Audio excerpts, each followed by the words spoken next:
Stop planting in the same spot year after year. Here's why. Hi, my name is Alanna, and we're going to talk about why planting in the same spot year after year is only inviting problems.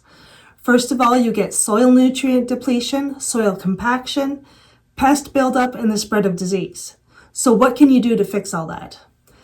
Well, first of all, the best crop rotation isn't one fixed plan. It varies on the person and your context. But there is a proven system that works for most people, and that is rotate by plant family in a 3 to 4 year rotation.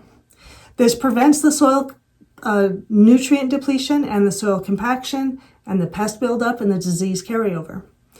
Hey, can you do me a favor and please subscribe? Okay, now back to our video. The best simple crop rotation is on a 4-year plan. So in year 1, you grow leaf crops. They are low feeders, they don't require a whole lot of nutrients, and they have minimal soil impact, and they love nitrogen. So these would be lettuce, spinach, kale, cabbage, Swiss chard, those types of things. In the second year, you would grow fruit crops. These are heavy feeders, they need rich soil, they love a compost heap, if that gives you an idea what kind of soil they like. And they are good to plant after the soil has been built up, given lots of nutrients. So those would include tomatoes, peppers, cucumbers, squash, melons, corn. Corn is a weird one, you think about it, but it doesn't like a whole lot of nitrogen, but it does like a lot of nutrients.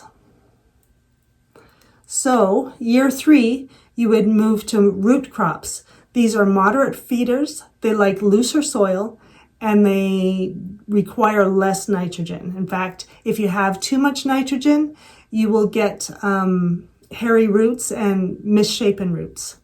So these would be carrots, beets, onions, garlic, those types of things. Parsnips, I think you would add in that list too. And year 4, you want to rebuild the soil. You want to add nitrogen back into the soil. So that's when you grow peas and beans. So peas and beans are legumes, and they take nitrogen from the air and they fix it or put it, trap it in little nodules on their roots in the soil. So that's your 4-year cycle, and you just rotate through that cycle. And this works because heavy feeders don't drain the same spot every year of the nutrients, so you get a nutrient imbalance, and the legumes restore the nitrogen naturally. There's pest and disease control because many pests target specific plant families, and if you move the crops, the pests are kind of wiped out for a bit. And the same goes for diseases, fungal diseases. The third reason is that the soil structure improves. So by alternating the crops grown in a certain space, you help to keep the soil healthy and aerated because you've introduced root crops and different things to break up the soil. An even simpler version for a 3-year rotation would be the first year doing light feeders or greens, the second year doing your heavy feeders, which would be tomatoes, squash, and corn, and the third year doing your peas and beans. And the reason I say that is because you don't want your tomato, squash, and corn to come right after your heavy nitrogen ones, because then they will grow too many greens and not enough fruit. Whereas the greens, they love nitrogen and you will get huge greens. As an example, in my chicken run, where there's lots of chicken manure and it's been there for several years, I can grow, not that I can grow, they grow there, they're weeds, lamb's quarters. And in my garden, where there's not much manure and stuff, they will grow about knee high, maybe hip high at the highest. But in the chicken run, they grew 6 feet tall, and it was a veritable forest of Swiss chard. It was amazing. They love that heavy nitrogen load. So if you want huge greens, that's when you hit them with lots of manure, lots of nitrogen, and they will grow huge. So the biggest mistakes to avoid are replanting the same family in the same spot year after year. So that would be all nightshades in the same spot. So tomatoes and peppers and potatoes and ground cherries in eggplants. Those are also a nightshade. If you grow all those things in the same spot year after year, you're going to end up with problems because the pests will start to live there, and you can have diseases that overwinter every year and come back and hit harder the next time. Another problem would be ignoring plant families.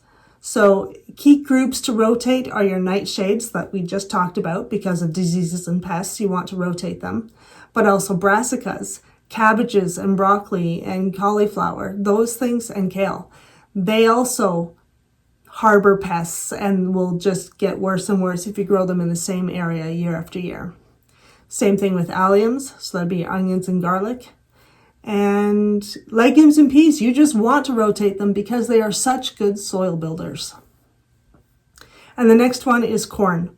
Corn needs to be rotated because they are such heavy feeders that they will deplete soil if they are in the same spot year after year without something else breaking it up and refeeding the soil. So a simple thing to help you deal with this is to map out your garden. This is something that my husband wants me to do all the time. And I'm like, yeah, I'll remember. And for the most part I do, but it is very helpful to make a map of different zones in your garden and what you have planted there the year before so that you don't plant the same thing there the next year. All right, so between rotations, it's always good practice to add compost or manure, but it has to be aged manure for most manures. The only manures that you can add straight to the garden are rabbit and goat. Everything else pretty well needs to be mature and aged at least a year or two. I believe it's horse manure is really, it will transmit seeds to your garden if it isn't aged for several years in particular. Chicken manure is really hot, lots of nitrogen, so it needs to be aged quite a while before it can be added to your garden. Okay, so, and remember, when you're working with root crops, avoid fresh manure on your root crops because they will get hairy roots or misshapen roots, or they'll grow too many leaves and you won't get the roots that you want. So one practical setup you can do is have different beds that are labeled, or divide up your garden into sections so you can rotate around. That's very organized. That's a little too organized for my brain, but some people thrive on that. So the simple takeaway is, don't grow the same thing in the same spot every year. And do a cycle where you grow greens and then your fruits. And by fruit, I mean fruit vegetables like your melons and your squashes and your tomatoes, stuff like that. And then grow your roots because they require the least nitrogen. And then you do a nitrogen fixing crop, which is your legumes, peas and beans. All right, that alone solves most gardening problems. And I hope that makes your life so much easier as it did mine. So please subscribe, that'll help me out. And thank you so much. We'll talk to you next time. Bye-bye.